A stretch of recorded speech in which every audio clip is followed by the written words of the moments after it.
अस्सलामुअलैकुम वरहमतुल्लाहि वबरकातुहू। Welcome back students, welcome to Sibghatullah IR, welcome to another class. मैं उम्मीद करती हूँ कि आप सब लोग खैर वाफियत से होंगे इंशाअल्लाह। जी, सिबगतल्लाह IR के तजवीदुल कुरान कोर्स में आज हम एक नया टॉपिक पढ़ेंगे इंशाअल्लाह। स्लाइड आपके सामने है। आज हम पढ़ेंगे तशदीद के बारे में, और तशदीद के अंदर ही एक और छोटा सा टॉपिक आएगा, उसको भी आज ही देखेंगे इंशाअल्लाह। तो बिना टाइम वेस्ट किए चलते हैं हमारे आज के टॉपिक की तरफ। लेकिन उससे पहले अगर आप चैनल पर नए हैं तो हमारे चैनल को जल्दी जल्दी से सब्सक्राइब कर लीजिए। अगर आपको हमारी वीडियोस पसंद आती हैं तो इसे सदका जारिया के तौर पे अपने दोस्तों से शेयर करें और कमेंट बॉक्स में अपने रिव्यूज़ लिखना मत भूला करें। तो चलिए स्टार्ट करते हैं।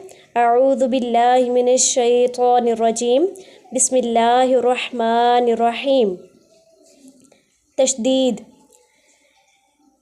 जो है वो बेसिकली इस साइन को कहते हैं, ये छोटा सा W का साइन होता है।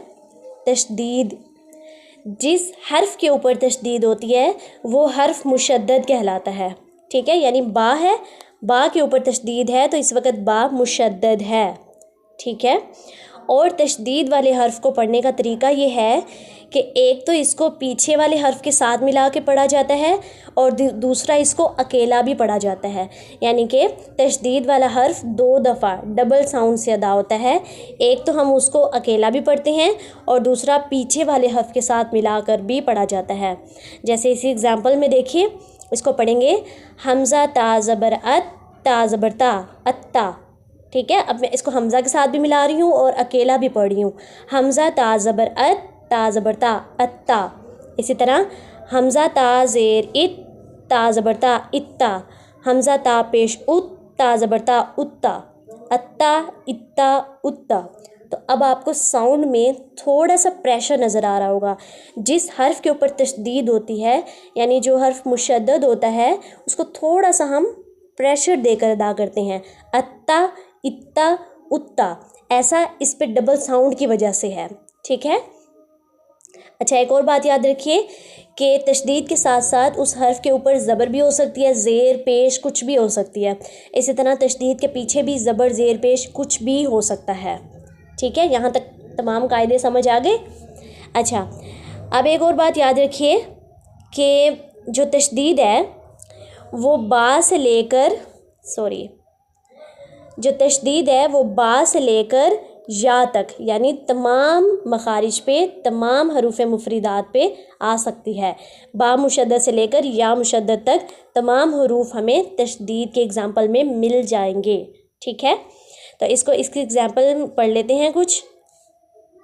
जी, अत्ता, इत्ता, उत्ता, अत्वा, इत्वा, उत्वा। ठीक है, अब ये याद रखिए, जैसे हमने पीछे मखारिज अदा करना सीखे थे, यानी मिलते जुलते हरूफ में उनकी साउंड में डिफरेंस हमने क्लियर रखा था, वैसे ही यहाँ पे अपने अपने मखारिज क्लियर रखते हैं। अत्ता, इत्ता, उत्ता, अत्वा, इत्वा, उत्वा। अज़्ज़ा, इज़्ज़ा, उज़्ज़ा, अज़्ज़ा, इज़्ज़ा, उज़्ज़ा। ठीक है, अच्छा आगे आ जाए। अव्वा, इज़्ज़ा, उज़्ज़ा, अस्सा, इस्सा, उस्सा। अच्छा, मैं आपको मेन पढ़ के बता देती हूँ। अक्का, इक्का, उक्का, अक्का, इक्का, उक्का। ठीक है, काफ बारीक और काफ मोटी में हमने वाज़े फ़र्क रखना है। नेक्स्ट पेज पे आ जाइए। अच्छा, इसमें देखिए आहा, इहा, उहा, आहा, इहा, उहा। ठीक है, अच्छा आइन वाला कैसे पढ़ा जाएगा? आ, इया, उआ, आ, इया, उआ। ओके, अज्जा, इज्जा, उज्जा, अय्या, इया, उय्या। ठीक है, आज आपका जो सबक होगा वो यहीं तक होगा, या तक, अय्या, इया, उय्या तक। अच्छा, यहाँ पर एक और बात आपको बताती चलूँ कि मैंने आपको बताया है कि जो तशदीद है वो बा से लेकर या तक, बा से लेकर या तक तमाम हरूफ पे आ सकती है, और सबको पढ़ने का तरीका मैंने बता दिया है। थोड़ा सा प्रेशर देकर पढ़ते हैं, यहाँ तक मैंने आपको पढ़ के बता दिया है। ठीक है, लेकिन एक बात याद रखिए कि 2 ऐसे हरूफ हैं जब वो मुशद्दद होते हैं, तो हम उनके ऊपर गुन्ना करते हैं, हम उनके ऊपर क्या करते हैं, गुन्ना करते हैं। अब गुन्ना क्या है, कैसे होता है और किन हरूफ पे होता है वो देख लेते हैं। बेसिकली गुन्ने के मायने होते हैं आवाज़ को नाक में ठहराना, आवाज़ को नाक में ले जाना और कुछ देर के लिए वहाँ पे आवाज़ को ठहराना। ठीक है, गुन्ने के मायने समझ आ गए, आवाज़ को नाक में ले जाना और कुछ देर के लिए उस आवाज़ को नाक में ठहराना। ठीक है, अच्छा अब गुन्ना किन दो हरूफ पे होगा, गुन्ना सिर्फ़ और सिर्फ नून मुशद्दद और मीम मुशद्दद पे होगा, दैट्स इट। ठीक है, नो मैटर नून पे ज़बर है, ज़ेर है, पेश है, नो मैटर मीम पे ज़बर है, ज़ेर है, पेश है। मैटर ये करता है कि नून मुशद्दद होना चाहिए और मीम भी मुशद्दद होना चाहिए। जब कभी भी नून मुशद्दद हुआ और मीम मुशद्दद हुआ, यानी इन दोनों पे शद हुई, ये छोटा सा साइन हुआ W का, इस सूरत में नून और मीम पे हम गुन्ना करेंगे। ठीक है, ये दोनों गुन्ना की टाइप्स हैं, नून मुशद्दद और मीम मुशद्दद। और देखिए कि हमने इसको कैसे अदा करना है जी।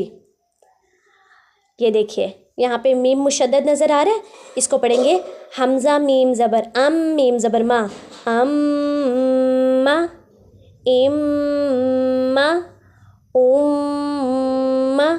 ठीक है, ये जो मैंने थोड़ी देर के लिए मीम की आवाज़ को नाक में ले जाकर ठहरा दिया है, इसको गुन्ना कहते हैं। अम्मा, इम्मा, उम्मा। इसी तरह नून पे आइए, अन्ना, इन्ना, उन्ना। ठीक है, बहुत आसान है गुन्ना करना, बहुत आसान है। सिर्फ़ और सिर्फ आपने नून की और मीम की आवाज़ को जैसे ही नाक में लेके गई हैं, उसको थोड़ी देर नाक में ठहरा देना है, वहाँ पर आपका गुन्ना हो जाएगा। ठीक है, अन्ना। बहुत से लोग इसको कंफ्यूज हो जाते हैं, इसको मैच कर जाते हैं पीछे जो हमने पढ़ा था हरूफ मद्दा, अन्ना, इन्ना, उन्ना, ऐसे पढ़ जाते हैं, यूँ नहीं पढ़ना। अन्ना, इन्ना, उन्ना। इसी तरह मीम मुशद्दद, अम्मा, इम्मा, उम्मा। अच्छा एक बात याद रखिए, जब हमने बाकी हरूफ पढ़े थे यहाँ तक, उस पर हमने थोड़ा सा प्रेशर दिया था, इतनी देर नहीं रुके थे, यानी कि हमने इसको अब्बा, इब्बा ऐसे नहीं पढ़ा था, अब्बा, इब्बा, उब्बा, अव्वा, इव्वा, उव्वा। ठीक है, इस तरह पढ़ा था। लेकिन मीम और नून पे हम स्पेशल थोड़ी देर के लिए रुक रहे हैं, यानी गुन्ना कर रहे हैं। Okay, so that it was today. मैं उम्मीद करती हूँ कि आपको अच्छी समझ आई होगी। नहीं समझ आई तो इस लेक्चर को बार बार सुने, इंशाल्लाह आपको अच्छे से समझ आ जाएगी। आज के लेक्चर के जो मेन पॉइंट्स थे वो ये था कि तशदीद जो है वो बा से लेकर या तक तमाम हर्फ पे आ सकती है। इसको पढ़ने का तरीका ये है कि हर्फ पे थोड़ा सा प्रेशर आता है। ठीक है, और इसी के अंदर ही बा और या के दरमियान में ही दो ऐसे हरूफ आते हैं, जब वो तशदीद में होते हैं, जब वो मुशद्दद होते हैं तो हम उनके ऊपर गुन्ना करते हैं। गुन्ना क्या होता है, बेसिकली आवाज़ को नाक में ले जाकर थोड़ी देर ठहराना। और वो दो हरूफ कौन से हैं जिनके ऊपर गुन्ना होता है, वो मीम मुशद्दद और नून मुशद्दद हैं। ठीक है, और इसको पढ़ने का तरीका ये है, अन्ना, इन्ना, उन्ना, अम्मा, इम्मा, उम्मा। ओके, इंशाअल्लाह अज़्ज़ व जल इस गुन्ना पे भी और इस तशदीद पे भी हम 2 मज़ीद दिन लगाएंगे ताकि हमारी इस पे अच्छी प्रैक्टिस हो जाए, गिरफ्त आ जाए। ठीक है, अपना ढेर सारा ख्याल रखिए, दुआ में याद रखिए। अस्सलामु अलैकुम व रहमतुल्लाहि व बरकातुहू।